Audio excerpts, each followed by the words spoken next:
रह कब से 2 मिनट करके खड़ा कर रखा है। इन्फॉर्मेशन तो पक्की से तेरी। रह बावड़ी पूछ, जहाँ बोला था वहीं पे खड़ा हूँ। ये फोन में घुसा रहेगा, क्या होगा अभी? आ जल्दी से।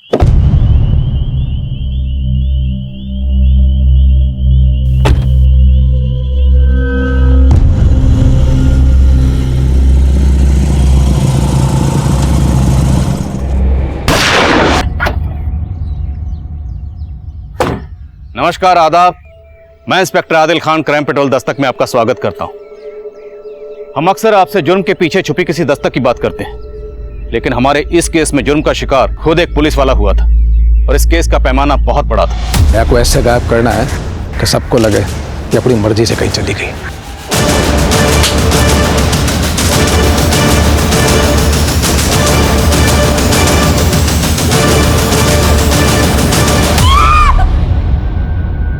मन्ने एक ऐसा पॉल्यूशन मास्क चाहिए जो मन्ने विषैली से विषैली गैस के बुरे असर से बचा सके।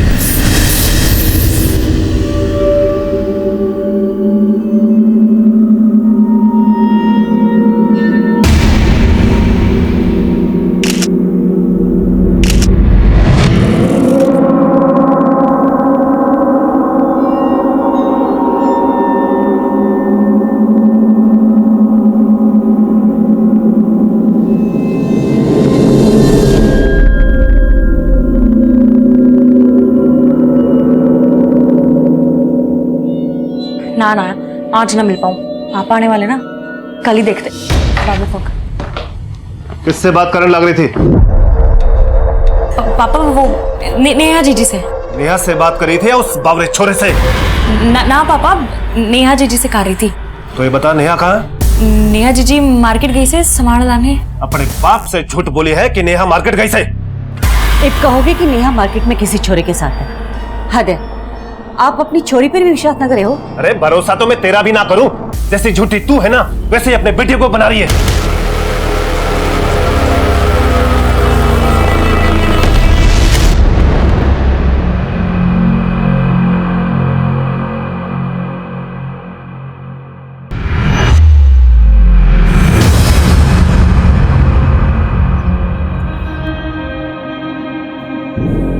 पीछे पीछे क्यों आ रहे हैं? जो दिल में है वो बोल दे।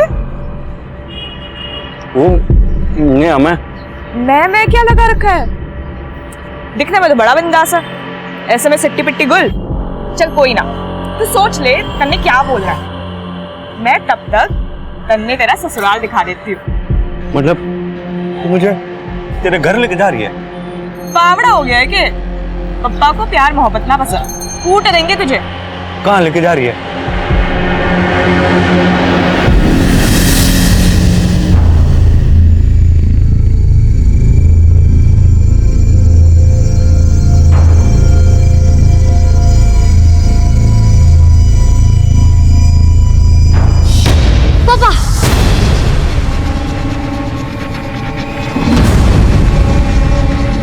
खबरदार, होशियार, दीदी पापा आ रहे हैं।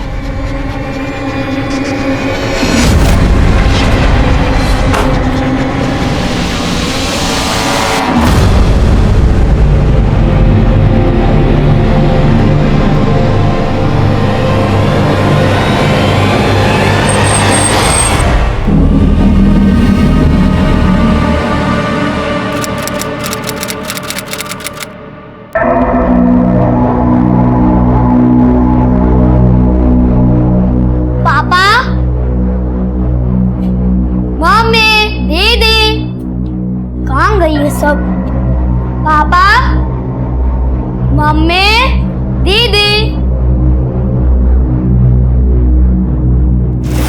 दीदी, पापा, मम्मी, पापा, दीदी।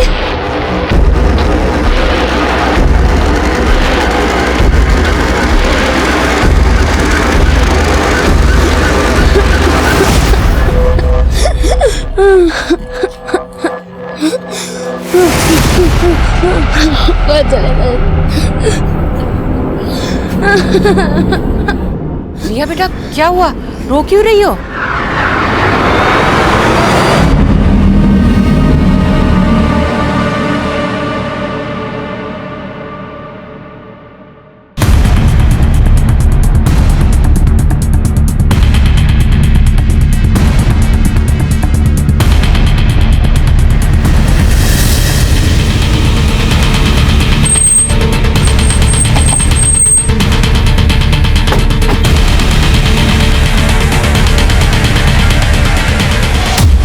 औरत का गला रेता गया, फिर इसकी बॉडी को सूटकेस में डालकर डंप किया गया। सब लोगों से इंक्वायरी की, लेकिन सर किसी ने इसे पहचाना नहीं।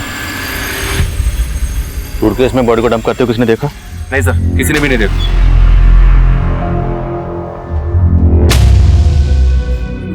बोलो ना आंटी, मम्मी पापा और दीदी कब आएंगे? पुलिस पता कर रही है बेटा, बहुत जल्दी आ जाएंगे। लता 2 मिनट सुनो।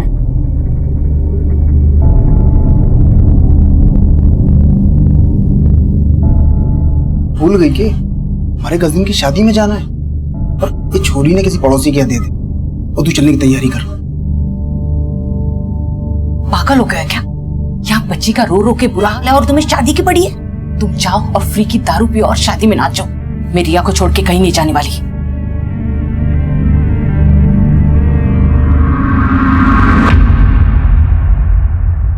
मैं कम सर। आओ शर्मा। सर, सोनीपत थाने में कल एक भारद्वाज फैमिली की मिसिंग कंप्लेंट फाइल हुई थी। उस फैमिली के ये 4 लोग मिसिंग थे। और सर, ये जो लाश हमें मिली थी, ये लाश इस फैमिली की ममता नाम की इस औरत से मैच करती है।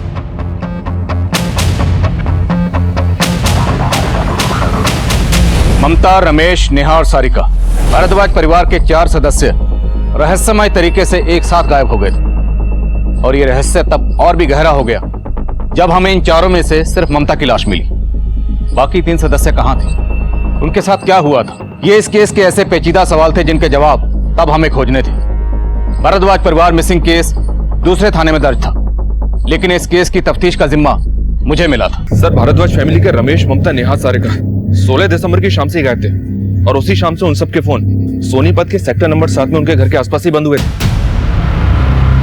ममता की बॉडी हमें मिली गोहाना में और फोन घर में स्विच ऑफ हुआ। तो क्या ममता का कत्ल घर में किया गया और उसके बाद उसकी बॉडी को गोहाना में डंप किया गया? और बाकी 3? सोनीपत पुलिस को मर्डर का तो कोई साइन नहीं मिला सर, ना ही चोरी और लूट का। इनफैक्ट तिजोरी से 7 लाख रुपए कैश भी बड़ा मिला।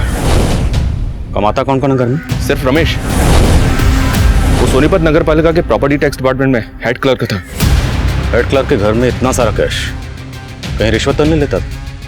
पता करो, कहीं ममता के मर्डर और बाकी सबके गायब होने का कनेक्शन इस कैश से तो नहीं। तब तक मैं रिया से मिलता हूँ।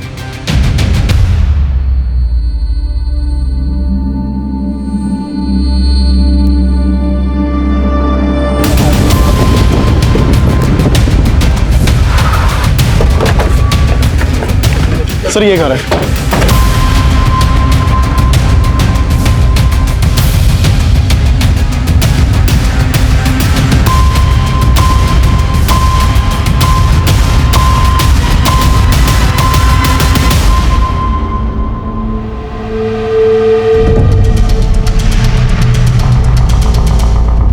अंकल, उस रात नेहा दीदी और सारिका दीदी थे घर पे। दीदी, मुझे भी फेस पैक लगाना है। फेस पैक लगाएंगे तो पापा के आने की खबर कौन देगा? और तू यहाँ खड़ी क्यों है? नीचे जाके देख, पापा आ गए तो हम दोनों बहन गए।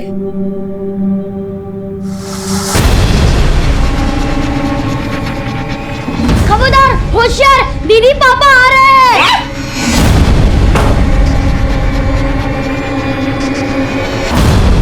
पापा, पानी। पापा, चाय बना दूं? क्यों, तुम्हारी मम्मी तो नहीं होगी ना घर पे? हाँ पापा, वो मम्मी मार्केट। बस बस बस, मुझे सब मालूम है तुम्हारी मम्मी कहाँ गई होगी। पापा, ऐसा कुछ ना है। और मम्मी ने ऐसा भी क्या कर दिया है कि आप ये सब बातें बोल रहे हो? रिया, तुम बात। रिया बेटा, मुझे तुम्हारी बहनों से कुछ बात करनी है। तुम जाके बाहर खेलो। जाओ जाओ बेटा। तो रिया बेटा, जब आप बाहर खेलने गई थी उस वक्त आपकी मम्मी घर पर थी? नहीं, उस वक्त मम्मी घर पे नहीं थी। और जब मैं खेल के घर वापस आई तब घर पे कोई नहीं था।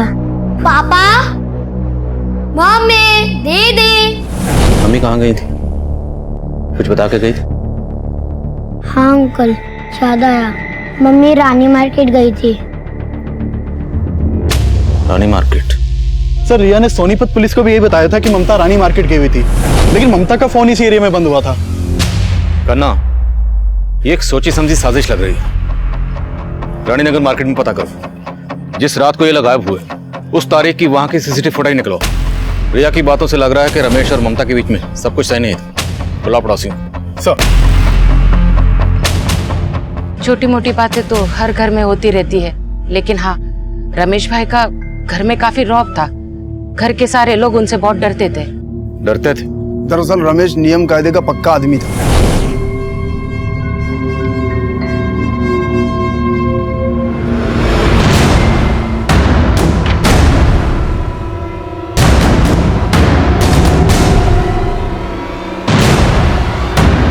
रात को 10 बजे तो उनके घर की लाइट बंद हो जाती थी।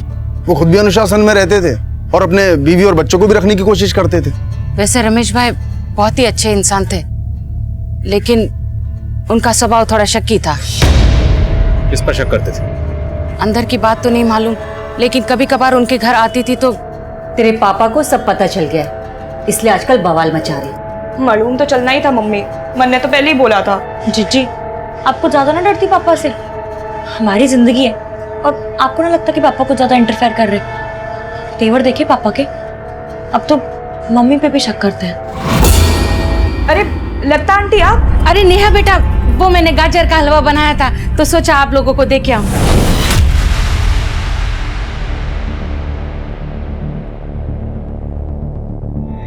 सर रमेश के ऑफिस में पता किया मैंने।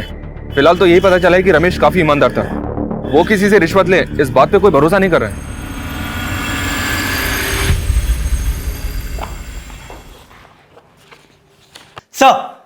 सर कांस्टेबल सोलंकी की वाइफ आई है। सर कल रात से सोलंकी जी से मेरी कोई बात नहीं हो पाई है। उनका फोन भी बंद आ रहा है। हमें लगा कि वो ड्यूटी पे होंगे। सोलंकी यहाँ से 11 बजे निकल चुका था। हम खुद हैरान है कि वो घर क्यों नहीं पहुंचा।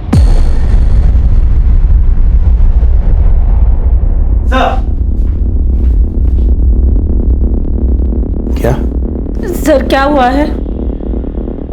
उमा जी, भिवानी रोड पर हमें सोलंकी की लाश मिली। मैं कमिंग सर? सर जिस रात भारद्वाज परिवार गायब हुआ था, उसी शाम रानी मार्केट के एक सीसीटीवी फुटेज में ममता एक लड़के के साथ कैप्चर हुई थी। सर उसकी फुटेज। सर इस लड़के का चेहरा साफ नहीं दिखाई दे रहा है, लेकिन इस सीसीटीवी फुटेज के आधे घंटे बाद पूरी भारद्वाज फैमिली का फोन बंद हो गया था। कौन है लड़का, कुछ पता चला? सर मैंने ममता के पड़ोसियों को इस लड़के की फोटो दिखाई, ना तो उन्होंने इसे पहचाना ना रिया ने। सर हमें पता चला था कि रमेश ममता के ऊपर शक करता था। कहीं ऐसा तो नहीं कि ममता का इस लड़के के साथ अफेयर हो, इसीलिए वो इस लड़के से बाहर मिलती जुलती हो। और सर अगर ऐसा है तो रमेश का ममता को मारने का मोटिव स्ट्रांग बनता है। खन्ना, तुम कहना चाहते हो कि रमेश ने पहले खुद अपनी बीवी का कत्ल किया और फिर अपनी दोनों बेटियों को लेकर गायब हो गए, तो उसकी सबसे छोटी बेटी रिया उसे घर में क्यों छोड़ कर जाएगा? और घर में 7 लाख कैश पड़ा हुआ है।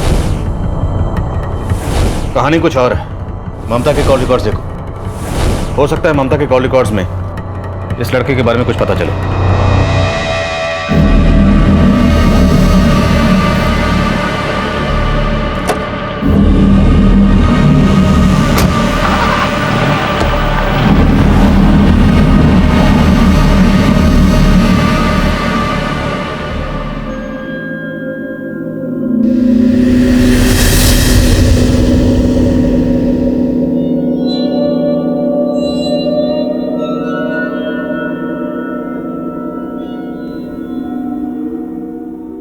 जी अम्मी, सलाम अलैकुम। जी अम्मी, मैं ठीक हूँ। जी जी जी, खा लिया। आपने दवाई ली? अम्मी प्लीज, आप दवाई ले लिए करें वक्त पे। जी जी हाँ, वो मैं। अच्छा, मैं एक फोन आ रहा है, मैं आपको बाद में बात करता हूँ। अल्लाह हाफिज। बोलो शर्मा।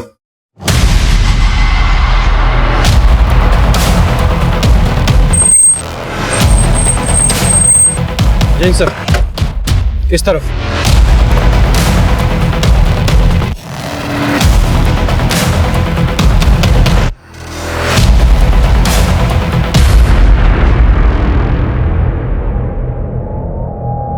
बॉडी काफी डिकम्पोज्ड है सर, लेकिन एक बात है, इसका गला भी ठीक वैसे ही रहता गया जैसे ममता का। सर ये देखिए, लगता है रमेश की लाश है। शर्मा, ममता की बॉडी हमें 4 दिन पहले गोहाना में मिली और गोहाना यहाँ से 15-16 किलोमीटर की दूरी पर है। और इस बॉडी की कंडीशन को देख के लग रहा है कि इसका कत्ल भी तभी हुआ जब ममता का। मतलब सर, हमें घुमाने के लिए बॉडीज अलग अलग जगह डंप की गई? एब्सोल्युटली। लेकिन सवाल यह है कि अगर ये बॉडी रमेश की है तो हमें मियाँ और बीवी दोनों की बॉडी से मिल गई, लेकिन इनकी बेटियां नेहा और सारिका वो कहाँ हैं?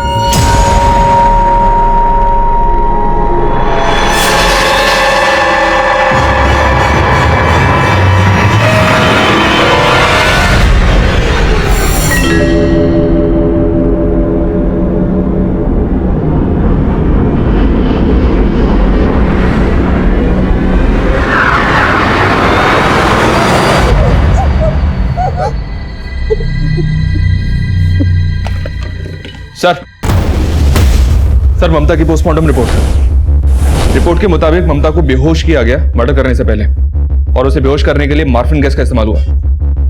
मार्फिन गैस कौन इस्तेमाल करता है? और हमें बॉडीज मिली सूटकेसेस में। सर पहले ममता को घर में बेहोश किया गया, उसके बाद मारा गया, तो जाहिर सी बात है रमेश को भी इसी तरह मारा गया होगा। लेकिन शर्मा, घर में तो मर्डर के कोई साइन नहीं मिले।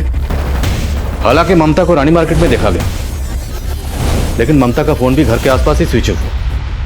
तो क्या रिया के अलावा बाकी सब घर वालों को पहले बेहोश किया गया, फिर कहीं ले जाया गया? ममता और रमेश की हमें बॉडीज मिली 2 सूटकेसेस में, तो क्या किसी ने 5 सूटकेसेस खरीदे? 2 सूटकेसेस में रमेश और ममता की बॉडी को डंप किया, और बाकी 2 में नेहा और सारिका को। पता करो, क्या किसी दुकान से इस तरह के सूटकेसेस खरीदे गए, वो भी एक साथ? सर हम तब ये मान रहे थे कि नेहा समेत सभी घर वाले किलर के टारगेट पे होंगे, लेकिन सिर्फ रमेश और ममता की लाश मिली थी। और रमेश के पोस्टमार्टम के बाद हमारा ये अंदाजा सही निकला कि रमेश को भी ममता की तरह बेहोश करके मारा गया होगा। लेकिन नेहा और सारिका, उनके साथ क्या हुआ था? और उनके घर में मिला वो 7 लाख कैश उस परिवार के पास कहां से आया था? और ममता रानी मार्केट में किस लड़के के साथ थी? सर ममता के साथ ये जो लड़का देखा गया था, इसके बारे में तो कुछ पता नहीं चल पाया है, लेकिन रमेश के घर के पास एक पान वाला है, उसे कुछ काम की इंफॉर्मेशन मिली है। सर उस पान वाले ने बताया कि उसकी दुकान के पास अक्सर 2 लड़के नेहा और सारिका को ताड़ा करते थे।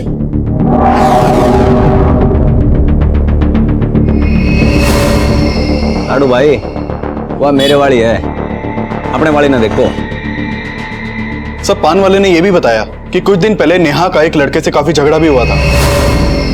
पीछे पीछे क्यों आ रहे हैं? जो दिल में है वो बोल दे। वो नेहा मैं।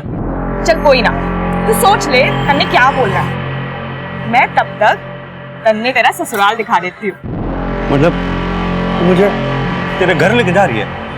बावड़ा हो गया है कि पप्पा को प्यार मोहब्बत ना पसंद, कूट देंगे तुझे। चल। तो कहाँ लेके जा रही है? Police station. उसकी नौबत ना आवेगी मैडम, क्योंकि मैं अब तक तेरे ससुराल लेके जाऊंगा। हाथ छोड़ मेरा। चल। कहाँ लेके जा रहे? हाथ छोड़। अच्छा लगा बात करके, लेकिन अगली बार बात नहीं होगी, देख लेना। सर उन दोनों में से एक लड़के का नाम जय है और दूसरा उस मोहल्ले का नहीं है। इस जय को उठाओ, दूसरे का पता अपने आप चल जाएगा।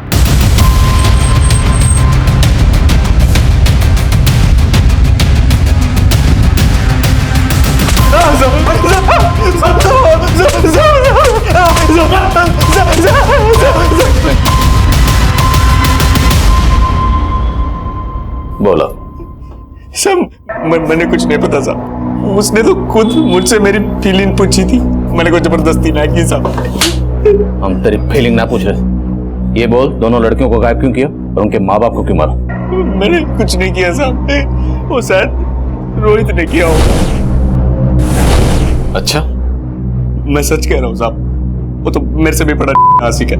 मैं तो सिर्फ नेहा के पीछे था, लेकिन वो तो दोनों के पीछे था साहब। उनको हासिल करने के लिए एक जुगाड़ भी कर रहा था साहब। लड़की को वशीभूत करने के टोटके, ये किताब है ना, मैं नेपाल से लेके आया हूँ। ऐसे ऐसे टोटके लिखे हैं ना इसमें, एक बार कर दिए ना तो लड़की ना खुद ब खुद जाल में फंस जाती है।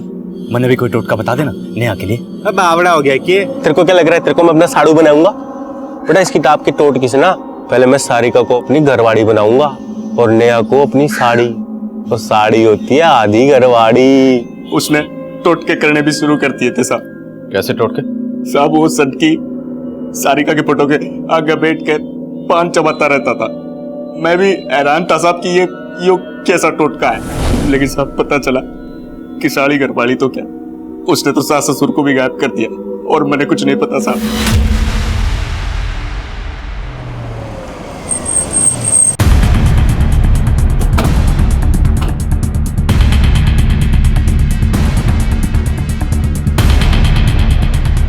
खन्ना, पता करो रोहित कहाँ है।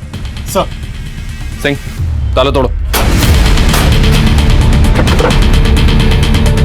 ऊपर देखो। सर।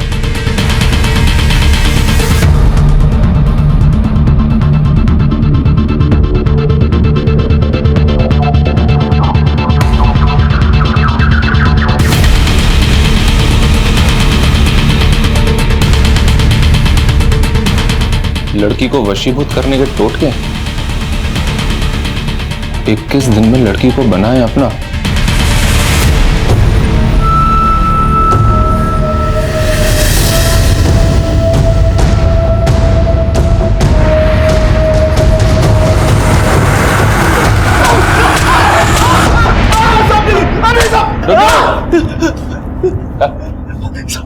चल अभी सच सच बोल। सब सच बोल रहा हूँ साहब। न मैंने किसी को अगवा किया साहब, न मैंने किसी को जान से मारा है साहब। आप लोगों को गलतफहमी होगी है। हमें गलतफहमी होगी तो सारिका की तस्वीर अपने घर में क्यों लगा रखी थी? बस सब क्योंकि मैं प्यार करता हूँ उसको। ओ आशिक नंबर 1, तेरा वो जो साड़ू है ना जय, उसने सब उगल दिया। उसने बता दिया ये कांड तुम नहीं किया। सब मैंने कोई कांड न किया, मैं तो वो टोटका कर रहा था साहब। वो किताब में लिखा था अगर 21 दिन तक मैं सारिका की फोटो के आगे पान चबाऊंगा और उस पान की पीक से सारिका के 108 बार नाम लिखूंगा तो साहब सारिका मेरी हो जाएगी। मैंने बिल्कुल वैसे ही किया था साहब, लेकिन 16वें दिन सारिका और उसका पूरा खानदान गायब हो गया। मेरा तो उस किताब से जी उठ गया था साहब, बिल्कुल फर्जी किताब थी साहब। मैंने कुछ नहीं किया साहब। पक्का कुछ नहीं किया? हाँ साहब पक्का बोल रहे। ठीक है जा।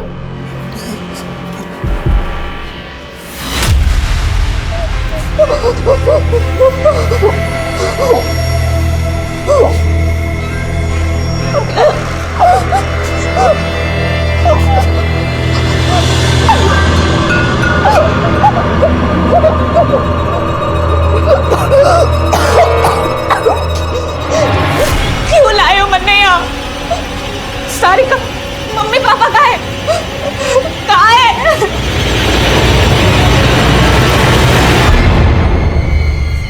मन्ने ना खाना कुछ।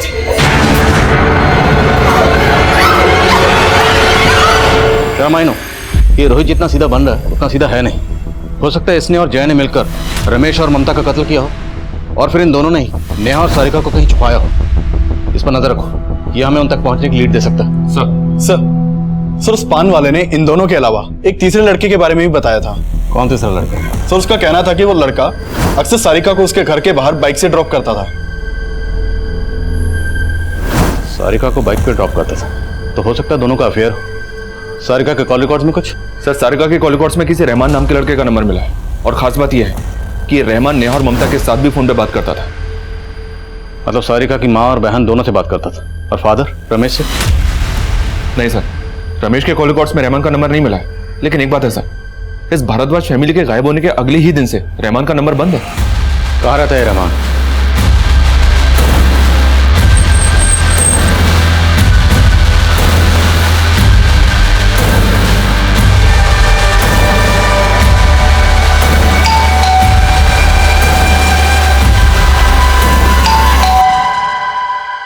जी रहमान यहीं रहता? मेरा बेटा है वो। क्या हुआ? कहाँ वो अपने दोस्तों के साथ उत्तराखंड गया है ट्रैकिंग के लिए। तो उसने अपना फोन क्यों बंद कर रखा है? फोन बंद नहीं रखा है साहब, वहाँ रेंज नहीं आती होगी। झूठ मत बोलिए, आप अच्छी तरह से जानती है वो कहाँ छुपा वो। बोला ना साहब, उत्तराखंड गया है। और आप ऐसा किससे बात कर रहे हैं? क्योंकि आपके बेटे रहमान ने सारिका और उसकी पूरी भारद्वाज फैमिली को गायब कर दिया। आप खुद गायब। कहाँ है वो? कौन सारिका, कौन भारद्वाज? मेरे बेटे ने कुछ नहीं किया है साहब, आपको कुछ गलतफहमी हुई है।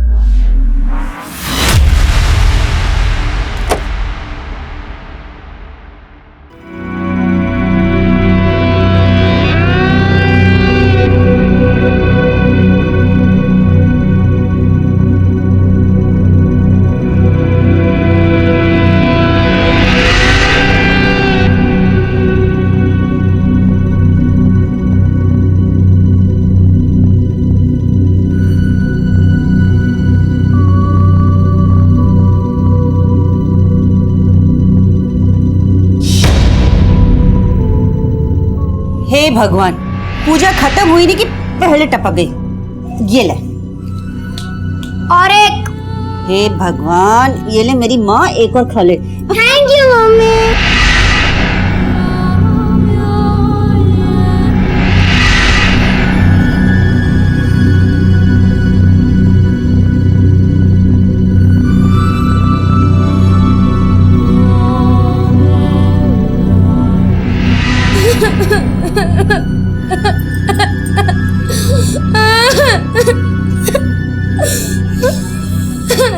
घना बुरा हुआ ना छोरी के साथ।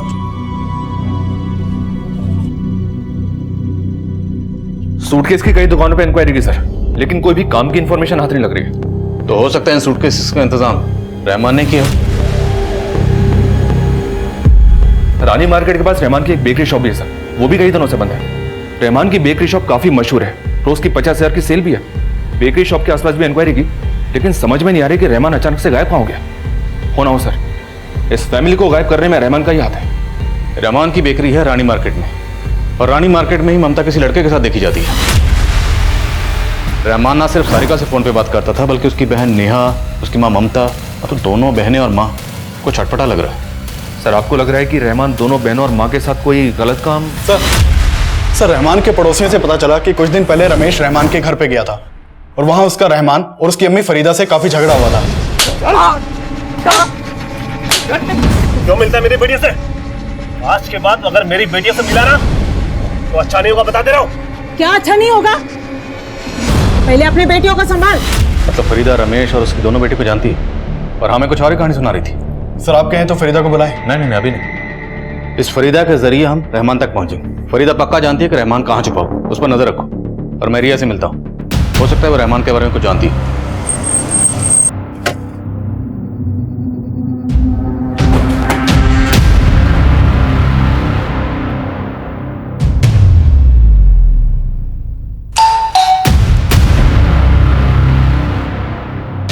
रिया से बात हो सकती है? बैठो। कैसी हो? एक बात पूछूं आपसे, रहमान को जानती हो? घर में किसी से नाम सुना हो, मम्मी से या दीदी से? जीजी गोल्ड चेन रहमान ने गिफ्ट की है, अच्छी है ना? जीजी मुझे भी दिखाओ ना। जीजी मुझे भी दिखाओ ना रिया रुक। सारिका तुझे रहमान से चेन ना लेनी थी, तुझे मालूम है ना पप्पा। जीजी पप्पा की पुरानी सोच के लिए मैं रहमान को ना छोड़ सकूं, और मम्मी को कोई प्रॉब्लम ना है, करने क्या प्रॉब्लम है? मन में कोई प्रॉब्लम ना है, प्रॉब्लम पप्पा को है। और उनकी जैसे भी सोचो, हम उनके खिलाफ तो ना जा सके। नेहा बेटा बात तो तू ठीक कर रही से, पर इसका हल ना बहस करके नहीं, प्यार से निकालना होगा। फिर मम्मी ने सब ठीक कर दिया था। क्या ठीक करने की बात कर रही थी आपकी मम्मी? मालूम नहीं। ये देखो, ये रहमान जब आपके पापा घर पर नहीं होते थे, ये कभी आपके घर पर आए थे? मालूम नहीं। आप जानते हैं इस लड़के को? इस लड़के को तो कभी नहीं देखा, लेकिन हाँ काफी टाइम पहले तक कोई दूसरा लड़का आता था। सर वो लड़का कभी घर के अंदर नहीं जाता था, वो सारिका से बाहर ही बात कर कर चला जाता था। क्या इनमें से है वो लड़का? इनमें से तो कोई भी नहीं है। आपको उस लड़के का हुलिया तो याद होगा, उसका स्केच बनवा सकती हैं? कोशिश कर सकती हूँ। पूजा इन्हें स्केच आर्टिस्ट के साथ बिठाओ।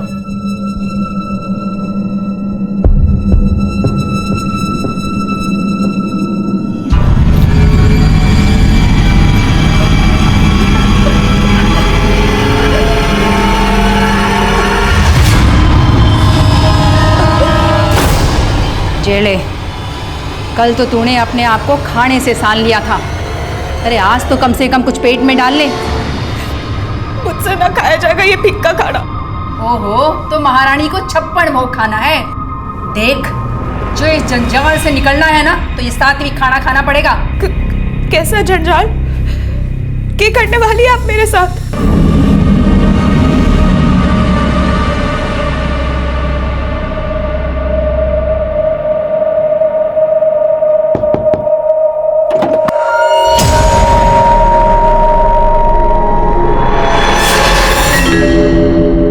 एक साल पहले ही रोहतक से यहाँ शिफ्ट हुए, लेकिन हाँ 3 महीने पहले ही उन्होंने नेहा का रिश्ता तय किया था।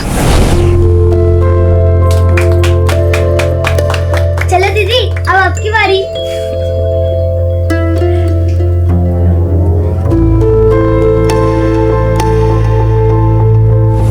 किस लड़के के साथ रिश्ता तय किया था? रमेश भाई का जूनियर है, उनके ऑफिस में काम करता है, शायद शेखर वशिष्ठ नाम है उसका। एक्चुअली सर रमेश सर मैंने काफ़ी पसंद करते थे। एक दिन उन्होंने मारे से बोला कि वो हमारे पेरेंट्स से मिलना चाह रहे थे। फिर जब वो हमारे पेरेंट्स से मिले तब मैंने पता चला कि वो नेहा की शादी मेरे से करना चाहते थे। सर इसी सिलसिले में उन्होंने हमें अपने घर पे भी इनवाइट किया था। पर हमें तो पता चला कि तुम्हारा और नेहा का रोका भी हो गया था।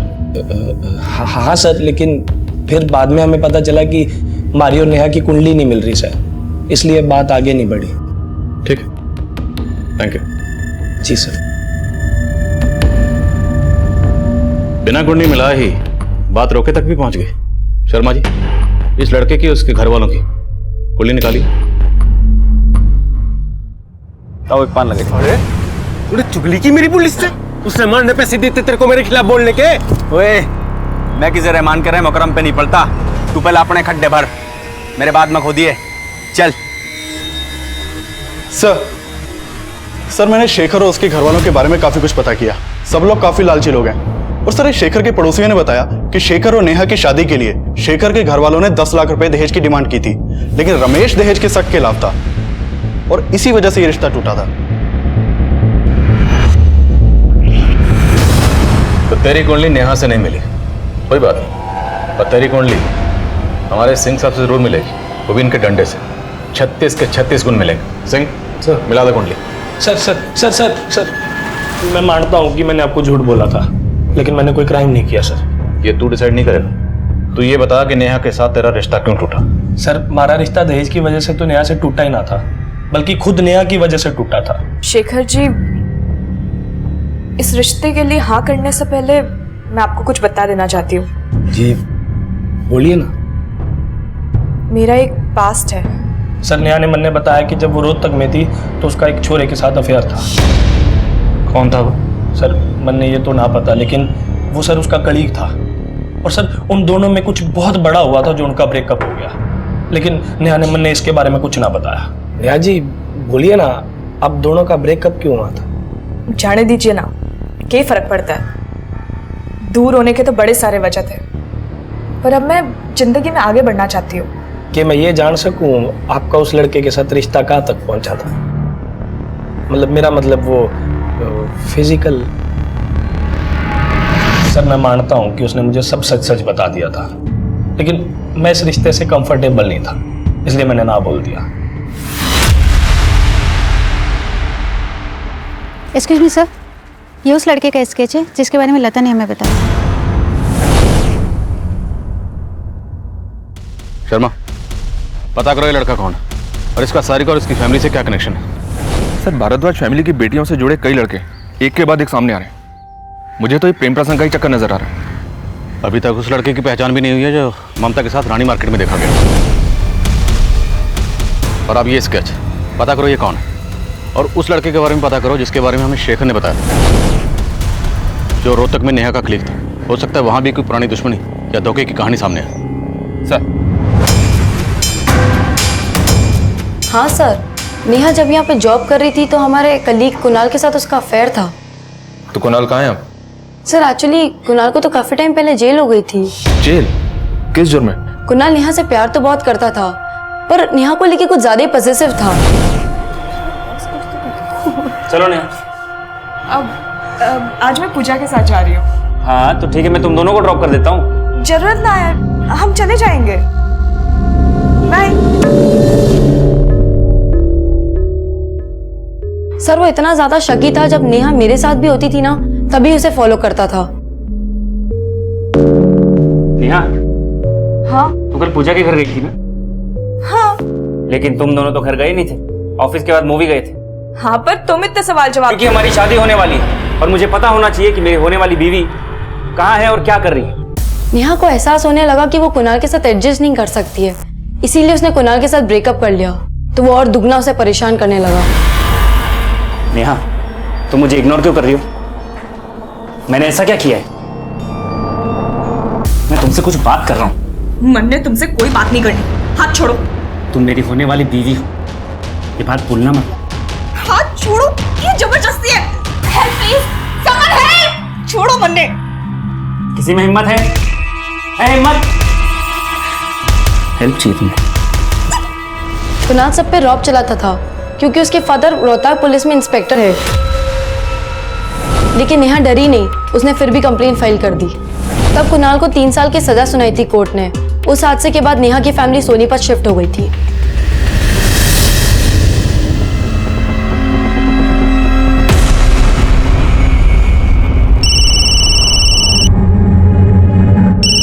हेलो सज्जन सिंह जी, मैं इंस्पेक्टर आदिल खान बोल रहा हूँ, कोहाना पुलिस स्टेशन से।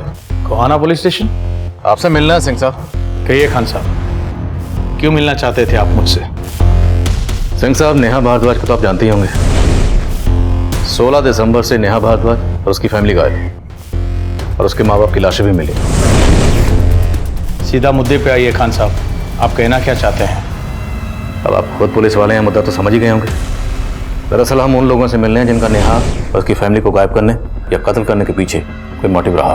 खान साहब, आप ये कहना चाहते हैं कि नेहा और उसके परिवार को मारने और गायब करने के पीछे मेरे पास भी कोई मोटिव है, क्योंकि नेहा और उसके बाप ने मेरे बेटे कुणाल को जेल भिजवा दिया था? ऐसा नहीं है क्या? गलत इंसान पर उंगली उठा रहे हैं खान साहब आप। एक बात जरूर साफ करना चाहूँगा, मेरे बेटे कुणाल से गलती हुई थी, लेकिन वो गलती बातचीत से सुलझाई जा सकती थी। कुणाल को ऐसा करने का कोई मौका नहीं दिया गया। पापा, मुझे यहाँ से बाहर निकालिए। मैंने यहाँ से माफी मांगने के लिए तैयार हूँ, आप उसे समझाइए ना प्लीज, मुझे यहाँ से निकालिए। इसे कमजोर मत बन बेटा, मैं हूं ना, मैंने यहाँ से एक बार फिर से बात करूंगा। मैंने अपने बेटे को भरोसा तो दिया, लेकिन मेरे हाथ बंधे हुए थे। खैर, जो हुआ सो हुआ। अब कुणाल वापस तो नहीं आ सकता। क्यों? उसकी जमानत नहीं हो रही? लगता है आप पूरा होमवर्क करके नहीं आए खान साहब। 1 महीना पहले मेरे बेटे कुणाल ने जेल में सुसाइड कर लिया था।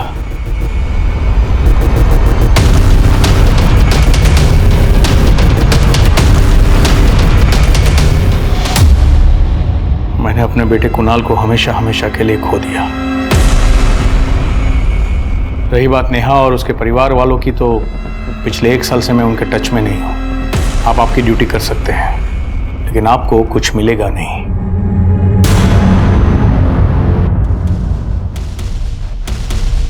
शर्मा हमारा सस्पेक्ट एक पुलिस वाला है, वो भी सज्जन सिंह जैसा सीनियर पुलिस ऑफिसर। सर, हो सकता है ये सज्जन सिंह वाकई में चोट खाया बापू। अपने खबरियों को तरीके से ब्रीफ करो। पुलिस वाला है, उसके खिलाफ इंफॉर्मेशन निकालना आसान नहीं होगा। और रोहतक में जहाँ नेहा और उसका परिवार रहता था, वहां से ही पता करो, हो सकता है कोई एंगल सामने आए। बोलो खन्ना। सर, लता ने जिस लड़के का स्केच बनवाया था उसके बारे में पता चल गया है। उसका नाम अमन है। सर, ये अमन सारिका का क्लाइंट था।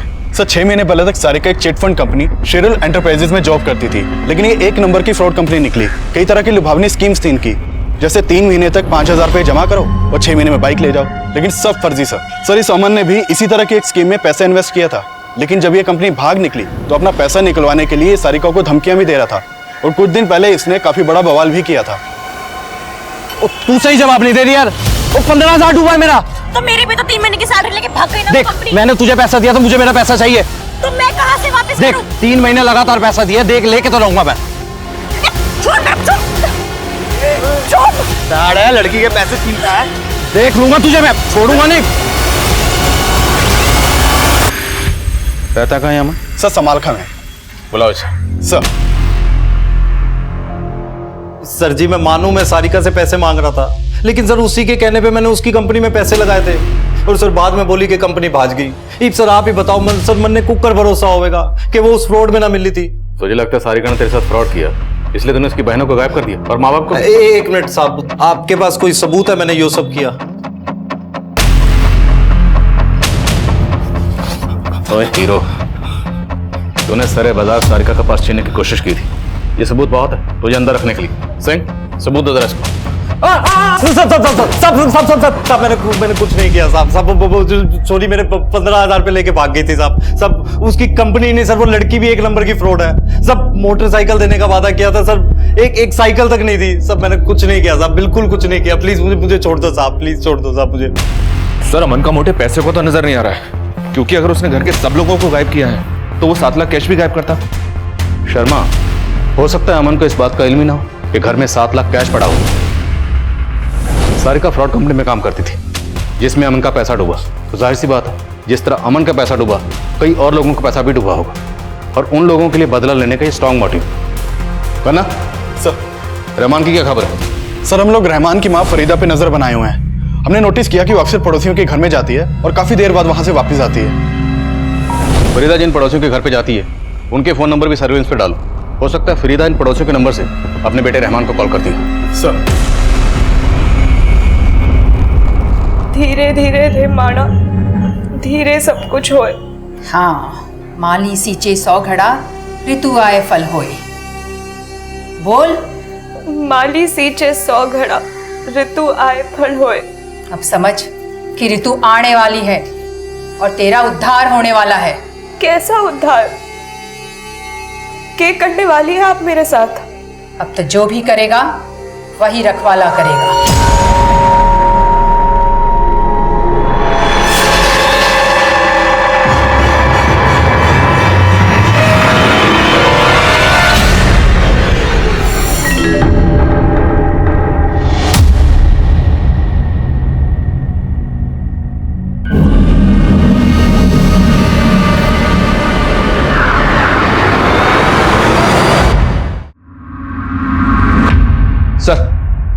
सर सारिका जिस चिटफंड कंपनी में काम करती थी उसके बारे में तो कोई इन्फॉर्मेशन नहीं मिली, लेकिन उसके एक दोस्त के बारे में पता चला है। कौन दोस्त? दिव्या नाम है उसका। सोनीपत में एक किराए के घर में रह रही थी और सारिका के घर भी आना जाना था उसका। लेकिन सर भारद्वाज फैमिली के गायब होने के 15 दिन पहले से ही ये दिव्या खुद भी गायब है और इसका फोन भी बंद आ रहा है। उसके मकान मालिक से बात की मैंने, उसने कहा कि दिव्या ने काफी टाइम पहले घर छोड़ दिया था। सर दिव्या जर्नलिस्ट थी और उसने काफी टाइम पहले काम भी छोड़ दिया था। शर्मा, अभी हमें नेहा और सारिका की कोई लीड नहीं मिली और अब पता चल रहा है कि ये उनकी दोस्त दिव्या ये उनसे भी 15 दिन पहले से गायब है। मामला पेचीदा है। दिव्या के कॉल रिकॉर्ड्स निकलवाओ और मैं सारिका की छोटी बहन रिया से मिलता हूँ। हो सकता है वो दिव्या के बारे में कुछ बता पाए। हाँ अंकल, मैं दिव्या दीदी को जानती हूँ। दिव्या दीदी सारिका दीदी के फ्रेंड थी और दिव्या दीदी सारिका दीदी से मिलती थी। रिया, ये तुम्हारे लिए। थैंक यू दीदी। सारिका, तू कोई नई जॉब क्यों नहीं कर लेती? मैं तेरी हेल्प कर सकती हूँ और नेहा जीजी की भी। ना दिव्या, जब से वो कंपनी फ्रॉड हुआ है ना, तब से पापा ने ना साफ साफ बोल दिया है, ना नेहा जीजी जॉब करेगी और ना मैं। रिया बेटा, आपको पता है कि दिव्या दीदी अभी कहाँ है? नहीं अंकल।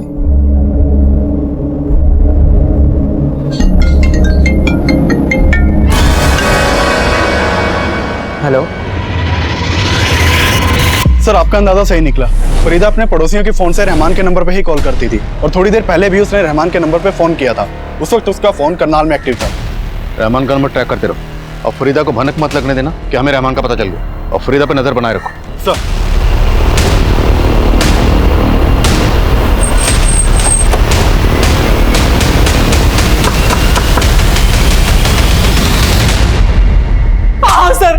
सर मैंने कुछ नहीं कहा। और सर मैं सच कह रहा हूँ सर, मैंने कुछ नहीं किया सर। मैं तो सारिका से प्यार करता था। तो भागा क्यों था? तो सर मैं डर गया था। तो सारिका, उसकी मम्मी और नेहा दी को मुझसे कोई प्रॉब्लम नहीं थी, लेकिन सारिका के पापा धर्म भरम में बिलीव करते थे। उन्होंने मेरे घर आके बवाल भी किया था सर। मुझे लगा कि जब आपको पता चलेगा तो आप मेरे पे ही शक करोगे, और मेरे लिए सफाई देने के लिए कोई भी नहीं था, क्योंकि सारिका की फैमिली में सबको गायब कर दिया गया था सर। तुझे क्या लगता है हम तेरी बात पे यकीन करेंगे? सर मैं सच कह रहा हूँ सर, मैं तो सारिका से प्यार करता था। हाँ बेटा, मणे बेरा है कि सारिका तने बहुत पसंद करे, लेकिन तू चिंता ना कर। पहले एक बार नेहा की शादी हो जाने दो, फिर मैं तुम्हारी और सारिका की शादी के लिए रमेश जी से बात करूंगी। पर मम्मी, आप तो जानते हो ना पापा ना मानेंगे, और पापा की वजह से नेहा जीजी का भी तो रिश्ता ना हो पा रहा ना। आंटी, आप तो कह रहे थे कि नेहा दीदी का शेखर का रुका हो चुका है। हाँ बेटा, रोका तो हो गया था, लेकिन वो क्या है ना कि शेखर के घर वालों ने 10 लाख रुपया दहेज की मांग कर दी थी, और रमेश जी ठहरे उसूलों वाले दहेज के कारण रिश्ता तोड़ रहे हैं। वो ये ना समझे कि आजकल के जमाने में तो ये सब चले हैं। लेकिन तुम चिंता मत करो, मैं अलग से पैसों का इंतजाम कर रही हूँ। मैं रमेश जी को बताए बिना शेखर के घर वालों को पैसे दे दूंगी। लेकिन आंटी, आप इतने पैसों का इंतजाम कैसे करेंगी? आप कहे तो मैं आपकी कुछ मदद कर दूं? सर उसके बाद मैंने ममता आंटी को 7 लाख रुपए दिए थे, और ये बात रमेश अंकल को पता चल गई थी, इसीलिए वो सारिका की मम्मी से और सारिका से नाराज थे। मैं तो यही चाहता था कि मेरी और सारिका की शादी के पहले नेहा दी की शादी हो जाए, लेकिन शेखर ने अचानक से रिश्ता तोड़ दिया सर। मुझे क्या पता था कि उनके साथ ये सब हो जाएगा सर। तो सारिका का अच्छा दोस्त है ना? हाँ सर। तो दिव्या के बारे में भी जानता होगा? दिव्या? सारिका के दोस्त, याद आया या याद दिलाऊं? हाँ सर, सारिका ने बताया था एक बार कि उसकी कोई दोस्त है दिव्या करके। दिव्या के गायब होने में तेरा क्या लेना देना? सर मेरा क्या लेना देना होगा, मैं तो दिव्या से कभी मिला भी नहीं हूं सर। ममता के साथ ये लड़का कौन? सब मुझे नहीं पता सर। मैं कमिन सर? सर मैंने दिव्या के कॉल रिकॉर्ड स्टडी किए। वो एक मुन्ना नाम के लड़के के काफी टच में थी। सर इस मुन्ना का फोन भी उसी वक्त बंद हुआ था जब दिव्या का फोन बंद हुआ था, और इस मुन्ना के बारे में मैंने पता किया और ये ड्रग पेडलिंग के चार्ज में अंदर भी हो चुका है। History sheeter? मतलब दिव्या एक हिस्ट्री शीटर के टच में थी। होना इस दिव्या का इस डबल मर्डर से कोई ना कोई ताल्लुक जरूर, इसलिए गायब। सर एक और इंटरेस्टिंग बात पता चली है, ये दिव्या और मुन्ना इन दोनों का फोन अक्सर रोहतक में भी एक्टिव रहता था। रोहतक? सर कहीं दिव्या का सज्जन सिंह के साथ कुछ? हो सकता है दिव्या और मुन्ना को सज्जन सिंह ने कहीं छुपा के रखा हो। किसी भी तरीके से दिव्या और मुन्ना को ढूंढ निकालो। अगर सज्जन सिंह इन्वॉल्व है तो खुद ब खुद सामने आएगा। सर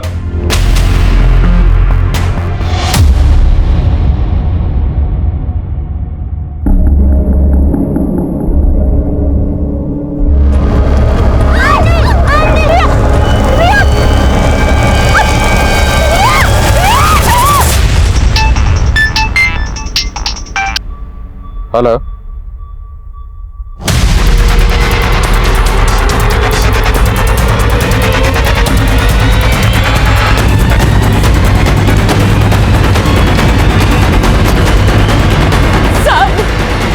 वो आदमी रिया को पकड़ के वैन में लेके गया साहब।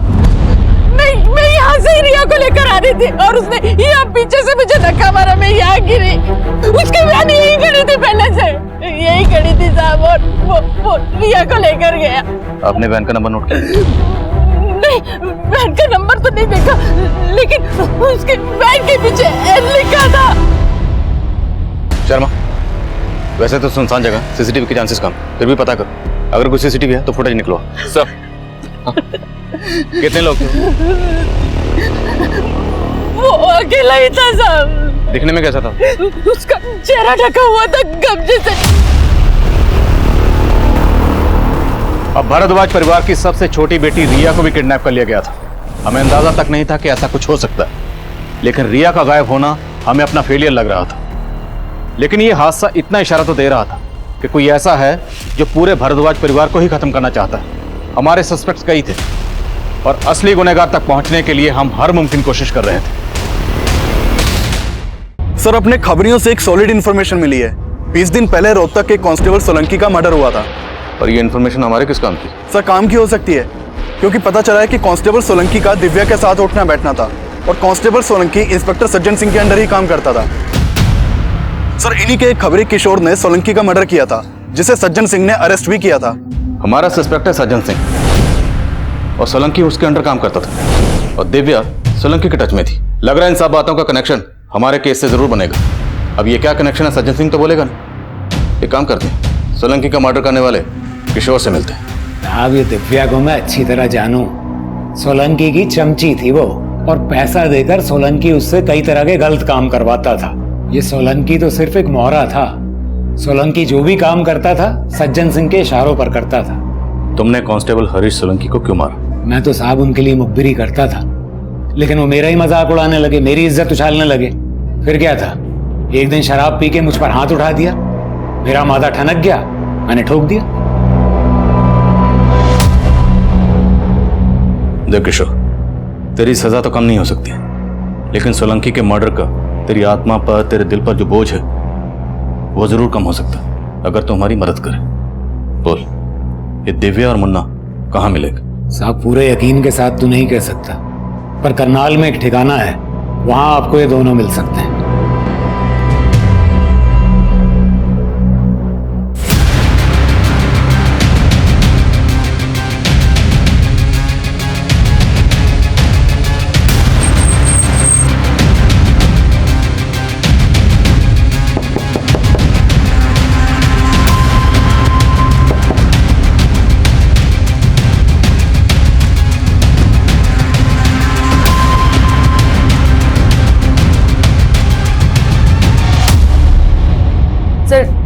सारिका के पेरेंट्स के मर्डर में और उसकी बहन नेहा का गायब होने में हमारा कोई हाथ नहीं है सर। तुम्हारा हाथ है या नहीं है, किशोर सब बक चुका है। सर वो जो भी बोल रहा है सर झूठ बोल रहा है सर, हमने कुछ किया ही नहीं। ऐसा है, ये तो हम जानते हैं कि ये कांड तुमने और मुन्ना ने मिलकर किया, और वो भी सज्जन सिंह के कहने पर। अब हम सोच रहे हैं कि लड़की है, ऐसे ही बोल दे तो अच्छा है, या सेवा करें?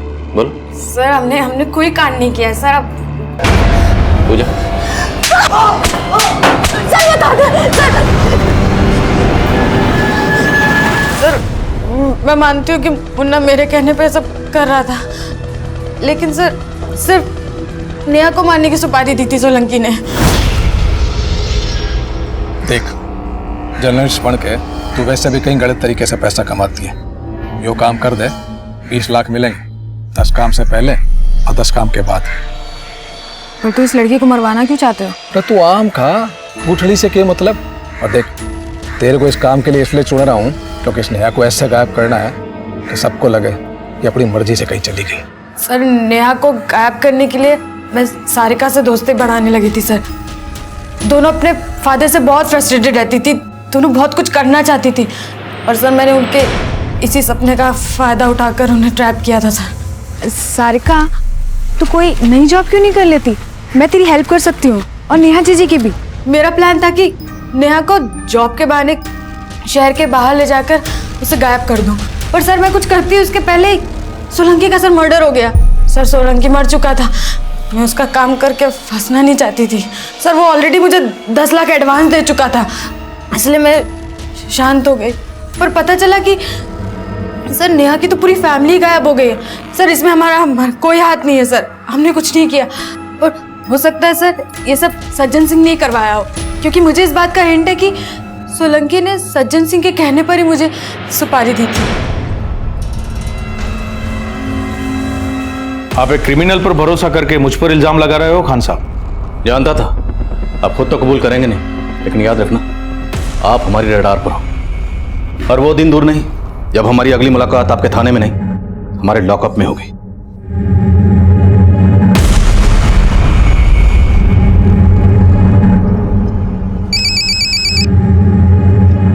बोलो खन्ना। सर जिस वैन से रिया को किडनैप किया गया था उसके बारे में एक इन्फॉर्मेशन मिली है। भारद्वाज फैमिली के गायब होने से 1 हफ्ता पहले एक केमिस्ट शॉप के बाहर के सीसीटीवी में वो वैन कैप्चर हुई थी। सर उस वैन में से एक आदमी उतरा था और उसने केमिस्ट शॉप से पोल्यूशन मास्क खरीदा था। सर एक केमिस्ट शॉप के सीसीटीवी में उस वैन का नंबर भी कैप्चर हुआ है।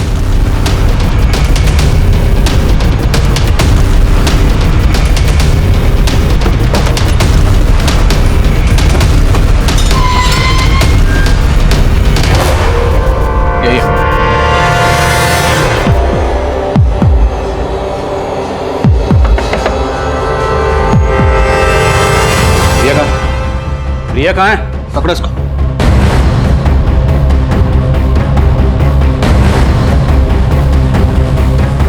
अंदर नहीं है सर। सर बाहर भी कोई नहीं मिला। ओए, रिया कहाँ? बोल रिया कहाँ?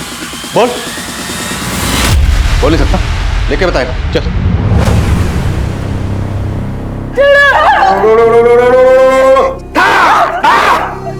जैसे ही इन दोनों की बलि चढ़ेगी, तेरे बेटे की और तेरी सारी समस्याएं खत्म हो जाएगी।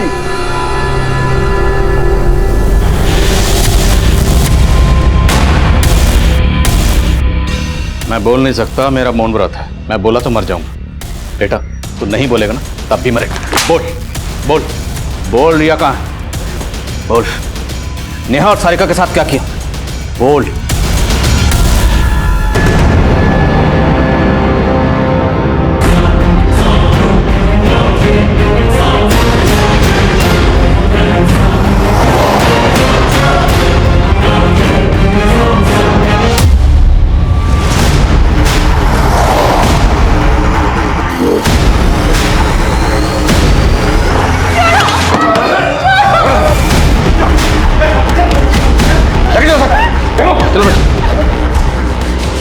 रमेश मेरा चाचा था, नेहा मेरी बहन थी। रमेश तुम्हारा चाचा और नेहा तुम्हारी सगी बहन? हाँ साहब, रमेश मेरा देवर था। 15 साल पहले मेरे पति ने खाट पकड़ ली थी और उनकी इस बीमारी की वजह से उनकी नौकरी वोकरी सब चली गई। तब हमारे बाबा जी ने हमको एक उपाय बताया। तेरे पति की जानलेवा बीमारी और तुम्हारी गरीबी से अगर छुटकारा पाना है तो सिर्फ एक ही उपाय है। कौन सा उपाय बाबा जी? तुझे तेरी बेटी की बलि देनी होगी। तेरे बेटी की बलि देने से सारे कष्ट, संकट, क्लेश, समस्याएं सब दूर हो जाएंगे। हमारे पास और कोई चारा नहीं था साहब। हम नेहा की बलि देने ही वाले थे कि नेहा के पापा ने फोन करके अपने भाई रमेश को बुला लिया और रमेश नेहा को लेके वहां से भाग गया। और उसके कुछ टाइम बाद ही नेहा के पापा चल बसे और हम सब सड़क पर आ गए। हमें उनसे बदला लेना था।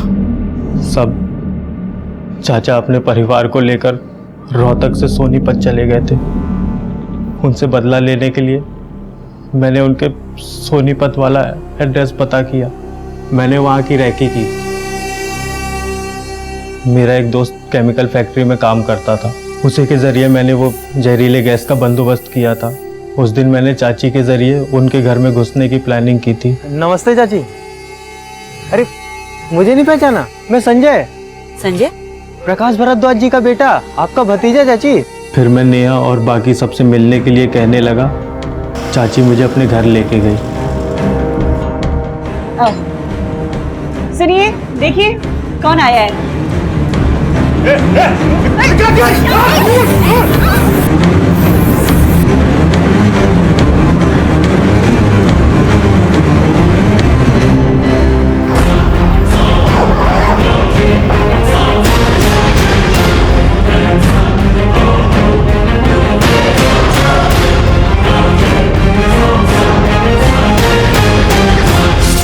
मैंने सबको मार दिया, लेकिन अपनी बहन नेहा को नहीं।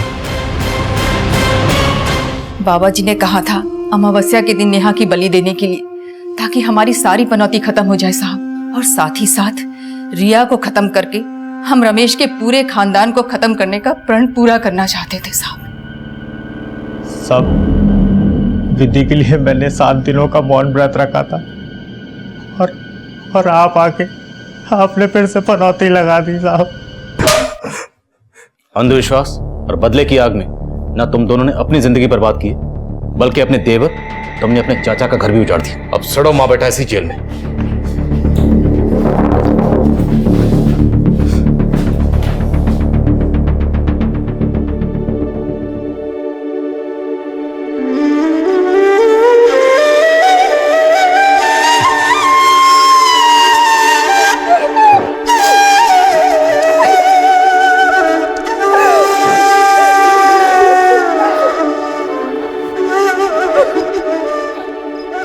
नेहा और रिया को हमने सही सलामत बचा लिया, लेकिन संजय और उसकी मां के अंधविश्वास के चलते 15 साल पहले भी नेहा की जान को खतरे में डाला गया था और रमेश ने उसको नई जिंदगी दी। पर ममता की एक भूल से पूरा परिवार बिखर गया। ममता यह जानती थी कि जिस संजय को अपने घर लेकर जा रही थी, उस संजय का परिवार रमेश से कितनी नफरत करता था। लेकिन ममता ने उनकी मंशा को भांपे बिना जुर्म की इस दस्तक को नजरअंदाज किया और नेहा और रिया फिर से अनाथ हो गए। वहीं तहकीकात के दौरान यह भी सामने आया कि कांस्टेबल हरीश सोलंकी ने सज्जन सिंह के कहने पर ही मुन्ना को नेहा की सुपारी दी थी, पर इसका कोई भी पुख्ता सबूत नहीं मिला जिससे सज्जन सिंह के खिलाफ कोई एक्शन लिया जा सके। अब मैं आदिल खान आपसे इजाजत लेता हूं। आपसे फिर मुलाकात होगी एक और नए केस के साथ। तब तक देखते रहिए क्राइम पेट्रोल दस्तक। मकसद बताना नहीं, बचाना है।